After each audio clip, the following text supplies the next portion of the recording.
Gloria al nombre del Señor. Vamos a iniciar hoy una serie de temas acerca de la familia.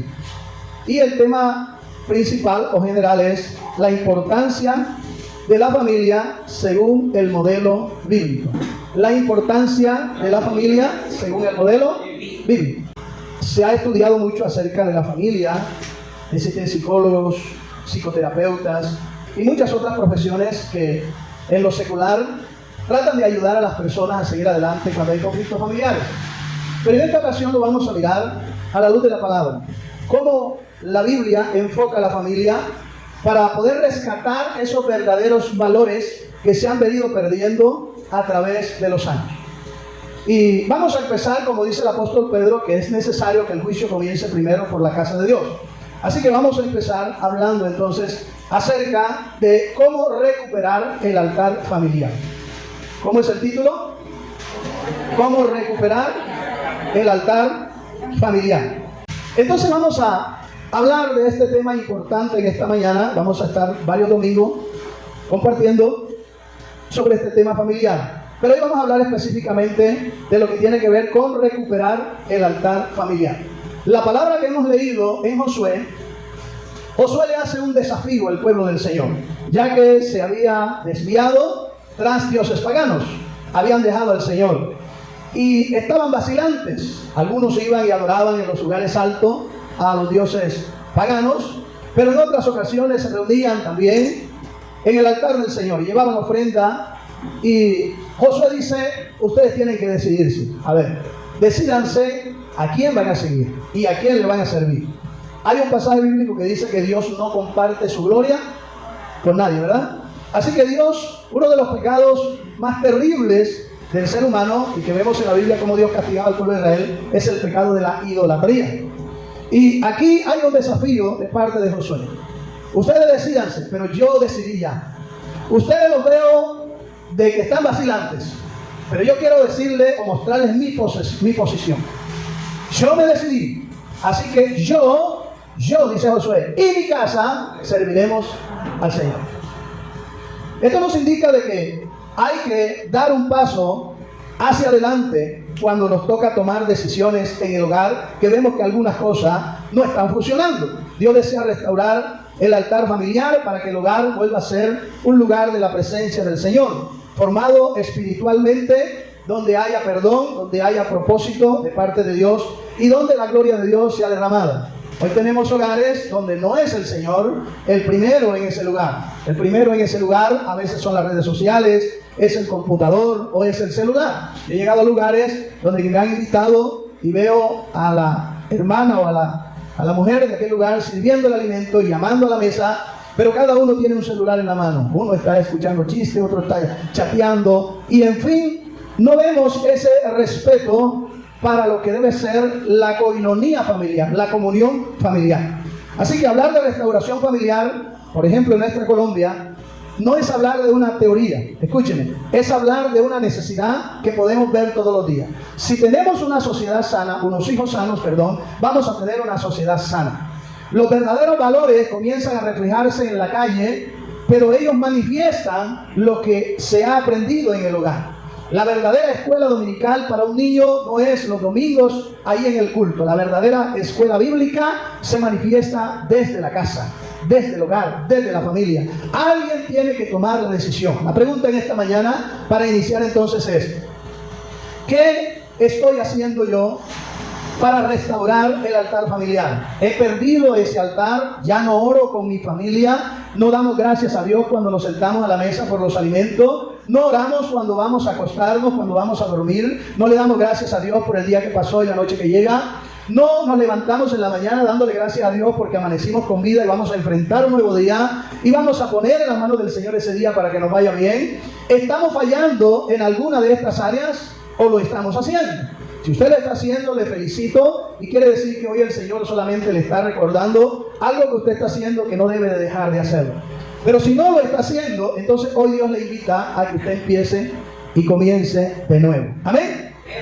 Tenemos familias que viven bajo un mismo techo, pero emocionalmente están distantes. Escuche esto: padres que trabajan largas jornadas y llegan cansados, madres que cargan muchas responsabilidades, hijos que reciben mucha atención en una pantalla de televisión, de computador o de celular. Escuchen esto: familias afectadas por separaciones, conflictos económicos, migraciones, violencia, infidelidad, adicciones, resentimientos y heridas del pasado.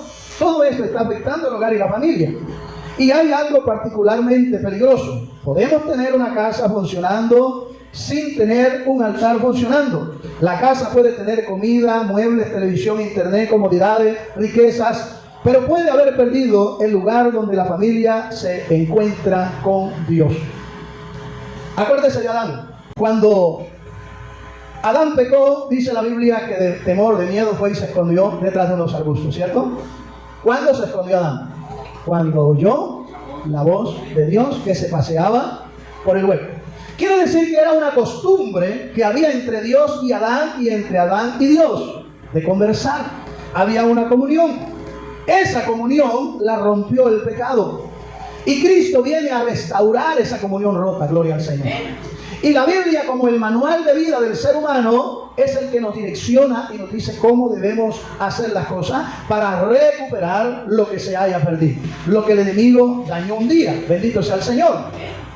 Así que, mis amados hermanos, ¿qué responderíamos a Dios si hoy nos preguntara cómo está el altar de tu familia? Pregúntese usted, ¿qué usted le respondería a Dios? Si Dios hoy le preguntara a usted cómo está el altar de tu familia, el altar familiar, ¿usted qué le respondería?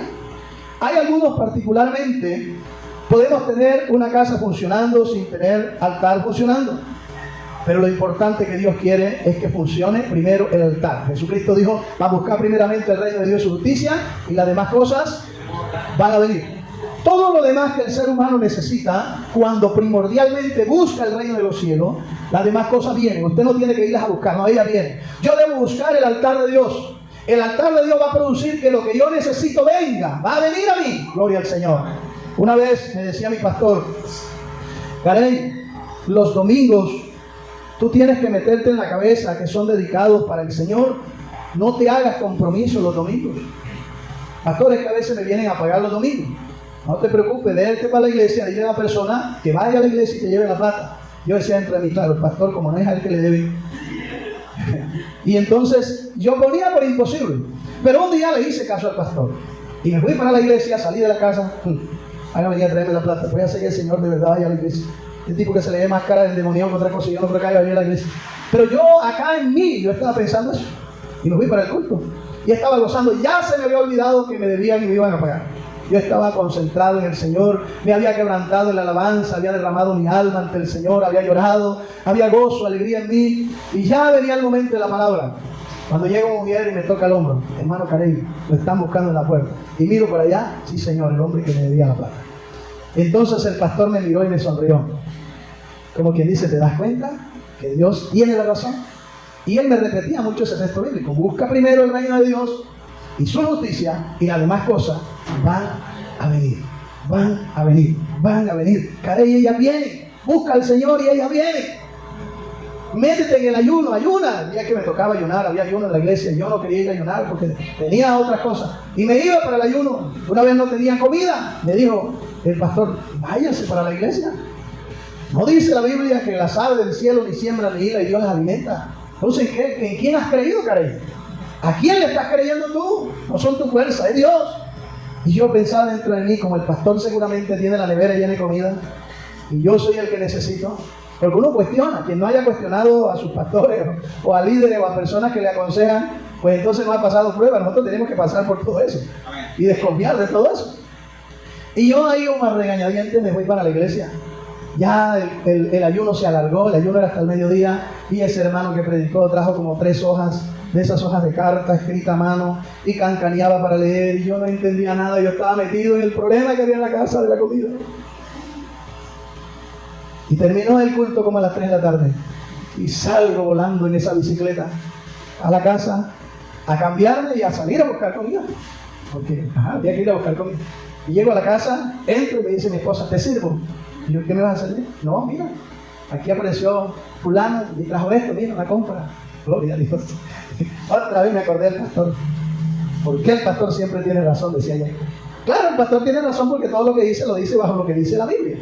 Y como la Biblia no se equivoca, pues el pastor tampoco se equivocaba. No sé si me estoy dando a entender. ¿Cuántos le hacen caso a sus pastores? Bendito sea el nombre del Señor. Hermano, es bonito que usted venga al culto, escuche la palabra, la guarde en su corazón y tome las notas que pueda tomar y se vaya para su casa dispuesto a poner en práctica lo que aprendió, lo que escuchó. Porque lo que usted está escuchando no es palabra de hombre, es palabra de Dios. Y si usted sabe que el altar hoy está como medio caído, como que hay que arreglar algunas piedras, tomando la figura del altar antiguo del Antiguo Testamento que se hacía con piedras, de pronto hay unas piedrecitas que no cuadran, no está, de pronto falta la leña, hermano, de pronto falta el fuego. Y yo no sé si como les dijo Isaac a Abraham, Padre mío, aquí está la leña, está el fuego, el altar está listo, pero ¿dónde está la ofrenda? ¿El cordero dónde está? Buena pregunta que le hizo Isaac a su padre Abraham. ¿Y qué le respondió a Abraham? Jehová se proveerá. No dijo Jehová proveerá, no dijo, él mismo se va a proveer. Jehová se proveerá de cordero. En la mente de Abraham, quien iba a ser sacrificado era su hijo para ofrecerlo. Así que mi hermano, no te preocupes por el problema que hoy tienes, que te ha venido molestando en el corazón estos días atrás, esta semana que pasó, estos meses, no sé cuánto lleves preocupado. Preocúpate por buscar el rostro del Señor. Ve al altar de Dios, que Dios va a derramar de su gloria y te va a dar más de lo que estás esperando. Aleluya. Déselo fuerte el aplauso al Señor. Diga gloria a Dios. Yo salí del ayuno a buscar comida y mi esposa me dijo, te sirvo. Y la comprita que llevaron duró una semana. Y seguramente si yo había salido a buscar, hubiera encontrado nada más para el día ese. Pero Dios ya tenía todo. Cuando usted y yo buscamos el reino de Dios primero, Dios trae lo que necesitamos. Aleluya. A su nombre sea la gloria. Entonces, mis hermanos, imaginemos una familia, ya lo dije, pero vamos a volverlo a recordar. Sentados a la mesa, la comida está servida. El papá tiene el celular en la mano, respondiendo de los negocios en los que trabaja. La mamá está respondiendo un mensaje por allá, de la hermana, de la tía, la prima. El hijo está por allá viendo videos y riéndose. La hija tiene los audífonos puestos. Todos están a la mesa, pero no hay comunión. ¿Qué falta? Comunión entre ellos no hay. La comunión está en el celular, todos con el celular. Así que bueno, mira, hay iglesias que tienen letreros que dicen apague su celular. ¿Cierto? Hay iglesias que tienen. Vamos a tener que ponerlo por aquí en la pantalla también.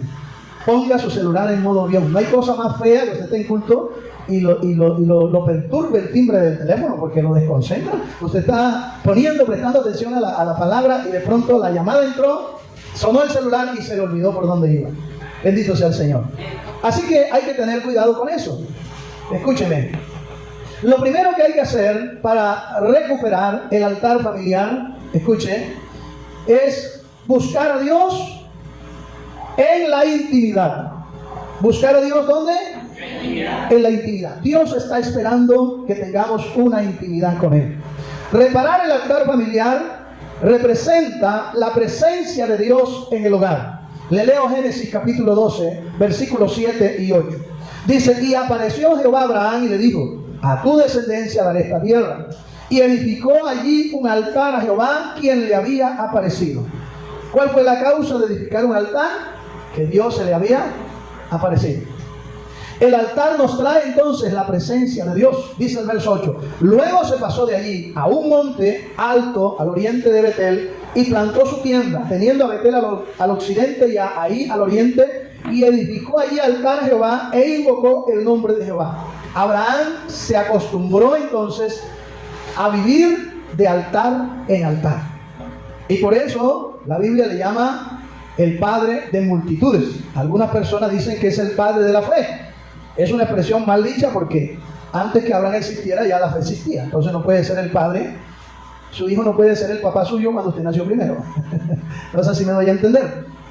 Entonces dice la Biblia que debemos poner nuestros ojos en Jesús, el autor y consumador de la fe. O sea que el autor de la fe no es Abraham, sino Cristo. A su nombre. Abraham entendió algo. Antes de construir una gran casa, había que establecer la presencia de Dios en su hogar y su familia. El altar era un lugar de encuentro con Dios, era un lugar de adoración, era un lugar donde se hacía memoria del Señor, de sus portentos, era un lugar donde la familia reconocía a Dios que estaba en medio de ellos. ¿Qué significa recuperar el altar? No significa necesariamente construir algo físico. Significa recuperar prácticas espirituales dentro del hogar. Diga conmigo, prácticas. ¿Sabe qué es lo que se está perdiendo? Las prácticas. ¿Qué hemos dejado de hacer? Practicar. Un atleta bien entrenado es aquel que vive practicando. Usted ve un boxeador que se va a enfrentar a una pelea y él dura meses preparándose, practicando. Lo mismo lo hacen los futbolistas. No se puede desarrollar bien un talento sin práctica. No podemos hacer que la presencia de Dios, escuche, redunde en nuestro hogar y en nuestra familia si no practicamos la comunión con Él. Diga amén. Amén. Hay que practicar la comunión con Dios. Gloria al Señor. Sea bendito el nombre de Jesús. Escuchen, ¿qué son las prácticas? Número 1, orar juntos. Número 2, leer juntos la palabra del Señor. Número 3, dar gracias a Dios juntos. Número 4, hablar de Dios entre la familia, los padres, los hijos, los cónyuges, juntos. Escuchen, pedir perdón si se ofendió, reconocer que fallé. Yo a mis hijos muchas veces les pedí perdón, siendo ya cristiano. Miren, los hijos aprenden más con lo que hacemos muchas veces que con lo que les decimos. Hay padres que han cometido un error con sus hijos, le han tratado mal de palabras o lo han juzgado mal por una equivocación que tuvieron y no son capaces de decirle, hija, perdóname, hijo, perdóname. Y el perdón hace parte de la comunión familiar. Acuérdese que el Señor dice que quien no perdona tampoco será perdonado, que hay que pedir perdón para poder ser perdonado. Si usted no le pide perdón a Dios, Dios no le perdona. Dios sabe que está en pecado, pero para que Dios le pueda perdonar, usted tiene que pedirle perdón a Dios. Yo sé que ofendí a mi esposa, a mi hija, a mi hijo, a mi papá, a mi mamá. Debo pedir perdón. Si no me quieren perdonar, es problema de la persona, pero yo debo pedir perdón. Ese es mi deber. Diga conmigo, nuestro deber.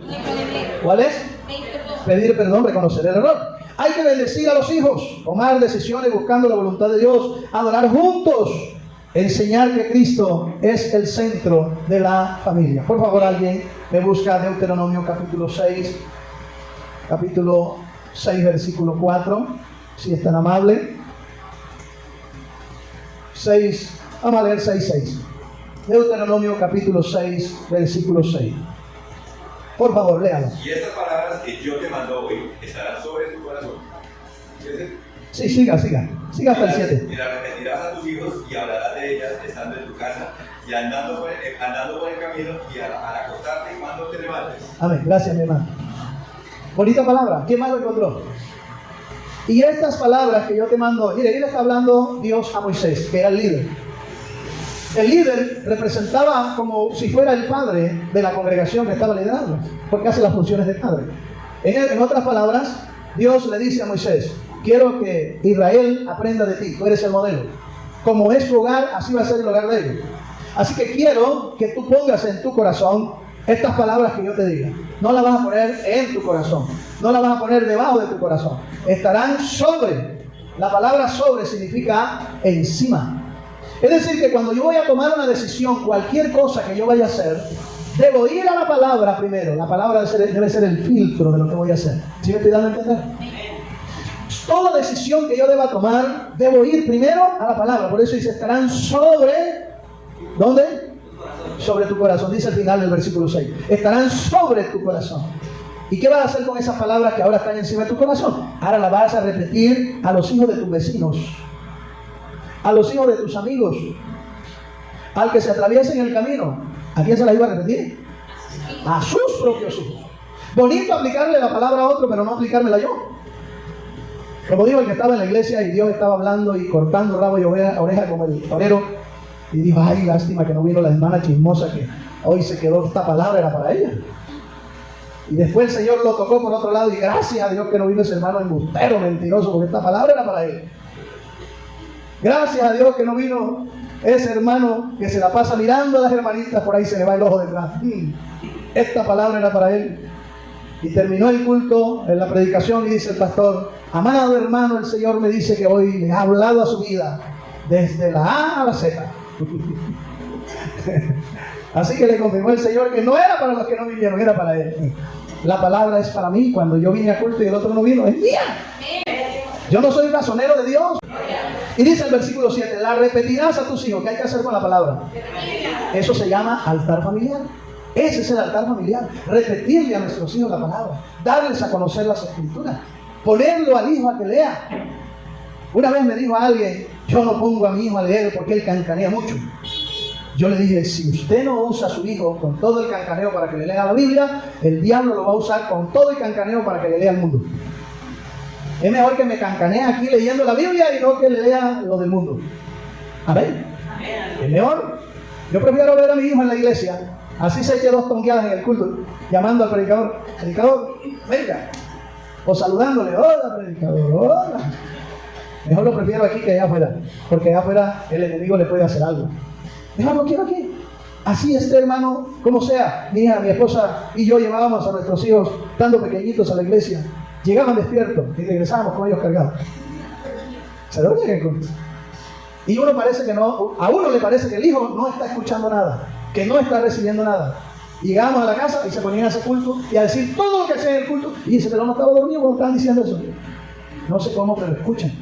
Y ellos aprenden. A su nombre. Mi amado hermano dice, la repetirás a tus hijos. ¿Dónde? Estando en la casa del vecino. ¿Dónde? En mi casa. Estando en mi casa, estando en tu casa, le dice Dios a Moisés, estando en tu casa, andando por el camino, en vez de ir hablando del mal gobierno, de la guerra de Irán, de los conflictos familiares de otras personas, hable de la Biblia. ¿No ve que la Biblia tiene solución para todo? Enseñe la palabra, aleluya. Usted puede que no le deje a su hijo una buena herencia material, pero déjele el temor a Dios en su corazón. El temor a Dios le va a producir, aleluya, una vida fructífera. Claro, sin dejar de enseñarle los valores de la vida y que uno tiene que conseguir y tener algo, pero más allá de eso, por encima está la palabra del Señor. Dice, vas a repetírsela estando en tu casa, andando por el camino, al acostarte y cuando te levantes. ¿Eso cómo se llama? Altar familiar. ¿Cómo se llama? Altar familiar.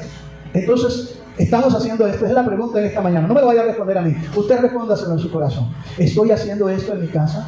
Yo estoy orando. ¿Cómo se están criando mis hijos? ¿Cómo se van a levantar mis hijos? ¿Cuál será la generación del mañana? ¿Estoy aportando para que la generación del mañana sea mejor que esta que estamos viviendo? Y le digo algo, hermano. Usted tiene que preparar a sus hijos bien en la palabra. Prepárelos, incúlquelos en la Biblia, hermano. ¿Sabe por qué? Porque los tiempos que vienen son más peligrosos y peores que los que estamos viviendo. Volverá nuevamente el tiempo de la persecución contra la iglesia. Cuando antes se predicaba y se decía que vendrían tiempos que a lo bueno le darían malo y a lo malo bueno, ya lo estamos viviendo. Cuando antes se decía que vendrían los tiempos de apostasía, ya los estamos viviendo. Ya estamos viendo gente religiosa solamente, pero no practicantes de la palabra, solo de dogmas. Necesitamos una familia de altar. Necesitamos una Colombia mejor, aleluya, que contribuya a la sociedad, pero con buenos valores, los valores que enseña la palabra del Señor.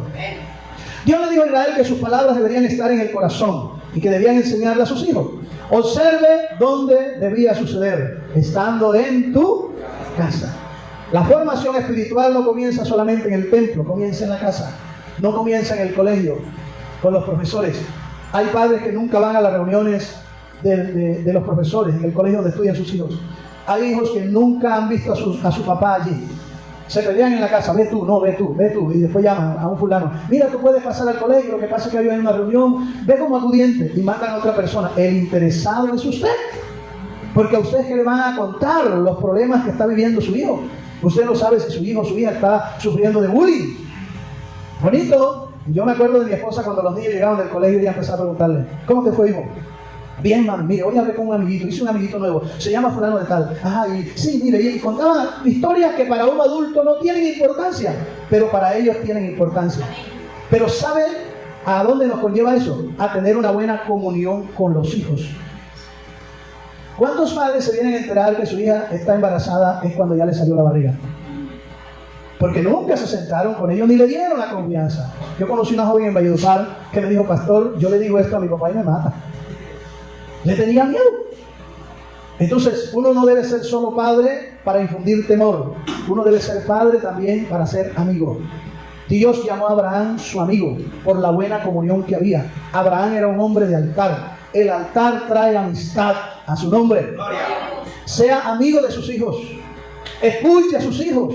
Esas cositas que parecen para usted no tener importancia, pero que usted está oyendo, los Señor le dan valor. Óigalos. Aleluya. Y verá, hermano, cómo va a empezar su hogar a caminar en la bendición de Dios.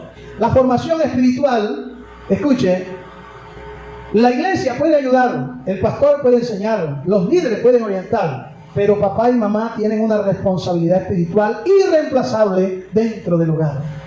Muchos padres dicen: pastor, ore por mi hijo porque está rebelde. Y ciertamente debemos orar, y eso está bien, de hecho lo hacemos, oramos. Pero también debemos preguntar: ¿qué ambiente espiritual está respirando ese hijo en casa? ¿Qué le produce esa rebeldía al hijo, a la hija? ¿Por qué se puso rebelde? Debe haber un motivo. Pero yo ya llegué a conocer al Señor, y en los caminos del Señor empecé a tratar a mis hijos de una forma diferente, porque conocí el manual que nos enseña cómo debemos comportarnos en la casa y cómo enseñar a nuestros hijos correctamente. La Biblia nos enseña. Estudie la Biblia lo direcciona, hermano. ¿Cuántos dicen gloria a Dios? Sea bendito el nombre del Señor. Escúcheme esto. Muchos padres dicen: pastor, ore por mi hijo. Pero hay que mirar qué ambiente espiritual está respirando ese hijo en casa. Porque nuestros hijos no solamente escuchan a nuestros padres, ellos observan nuestra vida. Si le decimos: hay que perdonar, pero ven que papá lleva como 10 años peleado con su hermano, con su tío, con su primo, de nada le sirve lo que le estamos diciendo si nosotros estamos haciendo otra cosa. Hija, cuando usted se case, sabe que tiene que servirle a su marido la comida, ser atenta con él, para que haya armonía entre su esposo y usted. Ok, mamá, está bien. Pero cuando llega el papá, le tira la comida. Ahí está, come si quieres, tú verás. O ven y sirve, si tienes mucha hambre. La hija está recibiendo un consejo, pero está viendo otra cosa. Gracias a Dios que eso no pasa por aquí en Colombia, eso es en otros países todavía. Bendito sea el nombre del Señor. ¿Cuántos dicen gloria a Dios?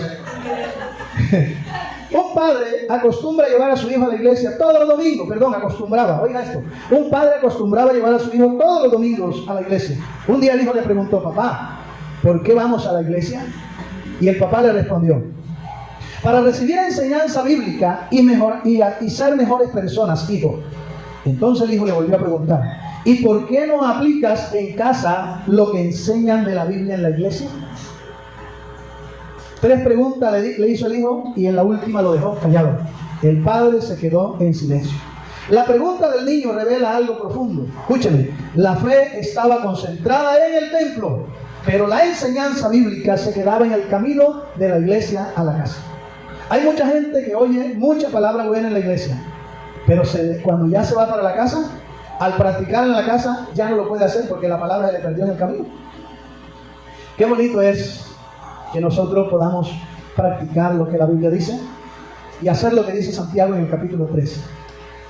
No ser tan solamente oidores de la palabra, sino hacedores de la palabra. Dios está buscando gente que le haga caso. Amén. ¿Se acuerdan de esa anécdota? El tipo que se presentó, lo conté hace poco, no recuerdo si fue la semana pasada, lo volví a contar. Llegó el tipo recién salido de su estudio, se había graduado, no tenía experiencia, y estaban necesitando a alguien. Había la vacante.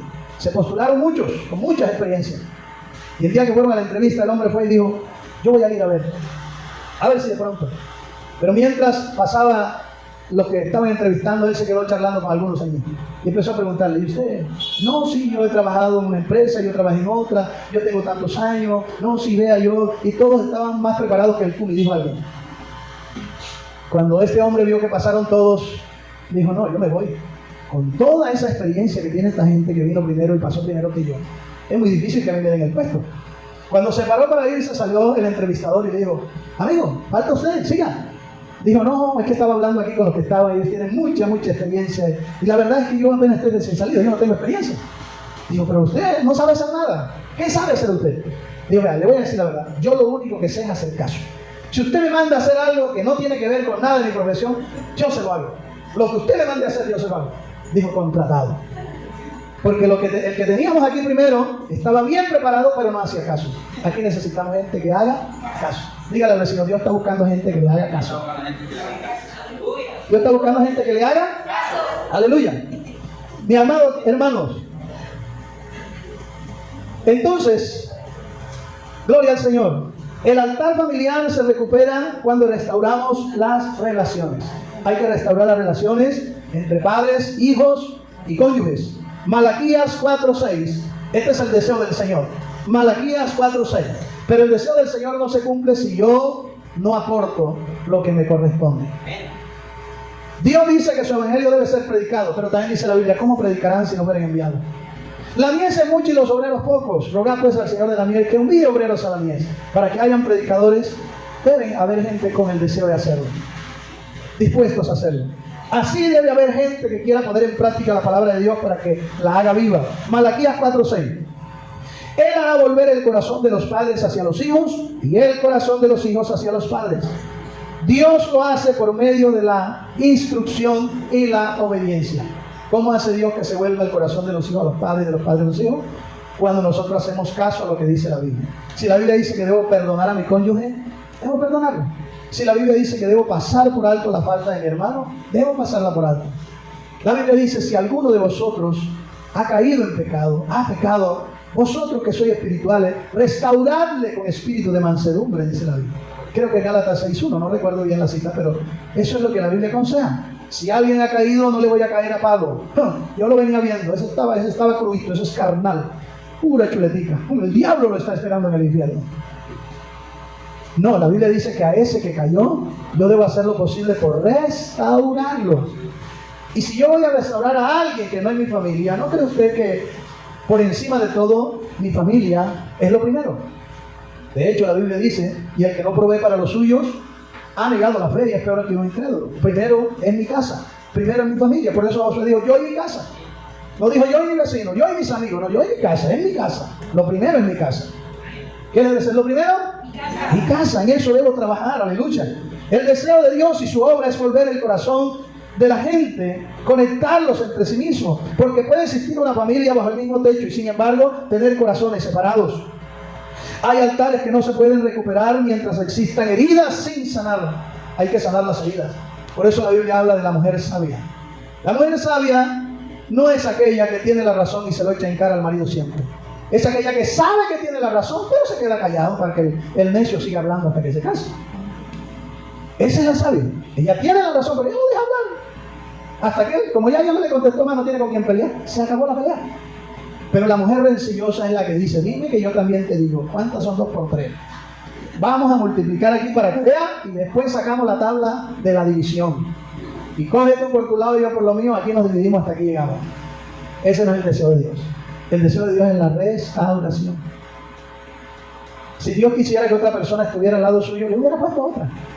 Pero si Dios permitió que la que está al lado suyo es esa, es porque es esa la única que te puede aguantar tu rebeldía. No hay otra. No sé, mi amor, yo quisiera que tú fueras como el marido de la vecina. Ese hombre, si la ama, ese hombre, ¿usted no vive bajo el techo de la vecina? ¿Usted no sabe lo que se cocina allá? No ponga la comparación con ese hombre. Dios no quiso que vivieras con ese hombre y se lo dio a la vecina porque la vecina era la que se iba a soportar, no tú. ¿Aló? Bueno, eso se le chispoteó, dijo chao. El deseo de Dios es que seamos felices, pero la felicidad comienza obedeciendo a la palabra del Señor. Hay altares que se pueden recuperar solamente perdonando. Cuando todos se creen perfectos en su propia opinión, nadie quiere perdonar. Gracias a Dios que aquí en Colombia no hay hogares así. Aquí no, aquí sí reconocemos que somos imperfectos. Y cuando fallamos le decimos, mi amor, perdona, verdad, me equivoqué. Ese silencio sepulcral me asusta. No hubo un amén. Hay esposos que viven juntos, pero dejaron de conversar. Hay padres que nunca abrazan a sus hijos, ni dialogan con ellos. Hay hijos que dialogan más con la IA, la inteligencia artificial, que con sus padres. ¿Se acuerdan, hermanos, a comienzo de este año, una noticia que salió en Estados Unidos, corríjanme ustedes si fue a comienzo de este año o a final del año pasado, de un joven que sus padres no tenían tiempo para él? Y entonces el muchacho empezó a buscar en la IA por qué los padres no tenían tiempo para sus hijos. Y la IA le respondió, porque le dan más importancia a cosas secundarias que a sus propios hijos, a quien deberían amar. Y dijo el muchacho, oye, ¿verdad? Mi papá y mi mamá aman más el trabajo, aman más el carro, aman más la empresa, aman más el dinero. Y el pelado dijo, no debo existir en esta vida. El diablo le metió en la cabeza, mátate. Y entonces le escribió a la IA y le dijo, dime cuántas formas de suicidarse hay. Y la hija le sacó una lista y le sacó las 10 más principales. Y entonces el muchacho dijo, porque la hija cuando usted le pregunta, ella siempre le pone debajo, ¿quieres que te amplíe más sobre este tema? ¿Cierto? ¿Ustedes han entrado a la hija? Sí, años, para hacer tareas y esas cosas. Y entonces la hija le pone debajo las opciones, pero luego le dice, ¿quieres que te profundice más sobre esto? Y entonces la hija le dijo, ¿quieres que te aconseje más cuál sería la más efectiva? Y él dijo, sí, ¿cuál es la más efectiva? Y le dio la más efectiva a la sociedad. Después le preguntó a la hija y le dijo, ¿debo decirle a mis amigos y a mi familia lo que voy a hacer? Y la hija le respondió, no debes decirle porque ellos evitarán que lleves a cabo tu plan. Y el muchacho se mató. ¿Sí vieron la noticia? ¿Se acuerdan algunos? Y entonces estaban demandando al dueño de la hija de esa empresa porque encontraron la conversación en la computadora que el muchacho tuvo. ¿Y cuántos hoy en día no están mejor hablando con la hija que con sus padres? Pasa como los estudiantes que ya no quieren estudiar, todos se lo preguntan a la hija. Y entonces cuando vayan a realizar la labor en la profesión que tienen, no van a saber hacer porque no estudiaron. La hija fue la que respondió por ellos. Pasa como algunos padres, claro, fuera de Colombia, que le ponen la tarea en el colegio a los hijos y ellos no se la ayudan a hacer, ellos le hacen la tarea a los hijos. Gracias a Dios que por aquí no pasa así. El hijo jugando con el celular. Encontré una hermana allá en Cumaral y le dije, hermana, ¿y usted qué hace ahí? No, haciéndole una tarea al niño. Y el niño, yo no lo voy a ir jugando con el celular. Ay, sí, él está, pero yo le estoy haciendo aquí para desocuparme rápido. Y hermana, eso no es lo correcto. Lo correcto es que su hijo esté aquí viendo cómo se hace la tarea. Y usted le va a decir a su hijo cómo la debe hacer para que él aprenda, hermana. No, me tocará graduarme con él otra vez. No, hermano, eso está mal hecho.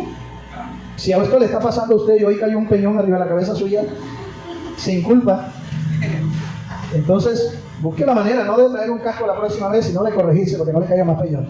A su nombre. Hay hijos adultos que todavía cargan palabras pronunciadas por sus padres cuando eran niños. La Biblia dice que no se ponga el sol sobre nuestro enojo, que no demos lugar al diablo. El enojo y la ira son puertas que se abren para el enemigo y hay que cerrarlas, mis hermanos. Hay familias divididas por discusiones políticas. Bueno, esto aquí sí no pasa, porque no hay nadie peleado por política. Antes los hermanos o familiares están que vienen a culto todos los días. No se dividieron por la política, gracias a Dios. Hay familias divididas por políticas. Escuchen, por diferencias religiosas o personales, o por asuntos económicos. Ponen al dinero por encima del amor familiar. Hay matrimonios que continúan juntos físicamente, pero emocionalmente están separados. Por esta razón Dios quiere restaurar corazones. Efesios capítulo 4, verso 26 dice, airaos, pero no pequéis. No se ponga el sol sobre vuestro enojo. Y el 27 dice, ni deis lugar al diablo. Pablo enseña que no debemos permitir que el enojo se convierta en una puerta para el enemigo. El problema no siempre comienza con una gran tragedia. A veces comienza en el hogar con pequeñas cosas acumuladas que no se corrigen en el momento. Y decimos, después hablamos. Ahora no tengo tiempo. Después, ahora estoy cansado. ¿Para qué tocar el tema si me imagino que ya lo sabe? Hablamos después. No, ¿y para qué se lo voy a decir si ella nunca cambia? Él, por mucho que le digo, antes se pone peor. No, yo no voy a pedir perdón, que me lo pida él. ¿Para qué voy a pedir perdón? Ha perdido. Hay que ganar. Cuando una mujer, es el marido el que la ofendió, pero es ella la que le dice, perdóname mi amor. Ella no le está pidiendo perdón a él porque él tenga la razón. Le está pidiendo perdón para ganárselo. Para decirle al problema, hasta aquí. Alguien en el hogar debe tomar la iniciativa. Si el hombre es como un naval, orgulloso y terco, que no le gusta pedir perdón, la mujer debe ser como la de Proverbios 31, la que edifica su casa, la que está llena de virtudes, la que toma la iniciativa. Consejo para finalizar. Cuando vaya a corregir sus hijos, corríjalos de la manera como usted cree que Dios lo pueda corregir a usted. Imagínense a Dios con un palo en la mano dándole o tirándole lo que tiene en la mano a usted. Hay algunos que no corrigen a los hijos y son alcahuetes de sus maldades, pero hay otros que van al otro extremo, lo corrigen demasiado duro, tosco, fuerte. Cuando su cónyuge corrija a su hijo en presencia suya, pero no lo corrige de la manera adecuada, correcta, no le quite la autoridad delante del hijo. No se meta por el medio de decirle, así no es, venga para acá mi hijo, ven. El muchacho dice, mi papá es un ogro, mi mamá es mi salvadora. ¿Y cómo lo va a criar? Malcriado. Porque no ha dejado que el respeto que ese hombre se merece se pueda desarrollar en la vida de su hijo. Después que su cónyuge corrigió mal, entre comillas, a su hijo, espere un tantico que usted y él estén solitos y entonces sí, agárrelo ahí. No me parece la forma como corregiste al niño, así no se debe hacer. Mira cómo le pegaste de duro, mira cómo le dijiste, esas palabras no se dicen, pero a solas. Ella a mis hijos y a veces los corregía mal, no era la forma correcta. Mi esposa nunca me desautorizó, pero sí me lo decía a solas. Y yo me corregí, yo tomé los correctivos. Y cuando venía llorando, donde ella, mi papá me pegó, mi esposa le decía, mijo, algo le hiciste, pórtate bien con tu papá y verás que tu papá no te pega. No, pero mi mamá, que mire que esto. Sí, mijo, hágale caso a su papá. Venían a ponerme quejas de mi esposa, yo hacía lo mismo. Y lo tercero, mi esposa y yo un día propusimos en nuestro corazón no permitir que terceras personas se involucraran en nuestra relación para arreglar los problemas. No hay hogar que nunca tenga problemas. El hogar que no tenga problemas y me dicen, no, nosotros no tenemos problemas. Mentira, algún problemilla tiene por ahí. Todos tienen problemas, porque son los problemas los que nos dan la madurez y nos ayudan a comprender qué tanto amamos a nuestro cónyuge. Si el problema vale más o el amor que le tengo a mi cónyuge vale más. ¿Qué prefiero? Y nosotros no permitimos ni que de mi familia ni de la familia de ella se intervinieran a arreglar nuestros problemas. Los arreglamos nosotros solitos. Y para evitar que estuvieran metidos en nuestra casa, chismoseando y mirando qué dice el uno, qué dice el otro, cómo se portó, cómo dijo, qué dijo, qué no dijo, nos mudamos lejos de la familia. Al principio esto cayó feo, horrible, no debería ser. Y un día dijimos, nos vamos lejos. Y nos fuimos lejos, hermano. Y nadie se daba cuenta si solamente comíamos arroz con arepa de arroz, solamente porque lo contamos. Porque no había más nada que comer. Una vez había espaguete, entonces hacíamos arepa de espaguete con espaguete sancochado. Pero aprendimos a vivir, a amarnos y a soportarnos. Todo lo que se despide esta mañana, hermano. Bendito sea el Señor. Démosle gracias a Dios por esa esposa que le dio, por ese esposo que le dio, por esos hijos que tiene, por esos padres. Hoy Dios quiere que usted sane su corazón, hermano.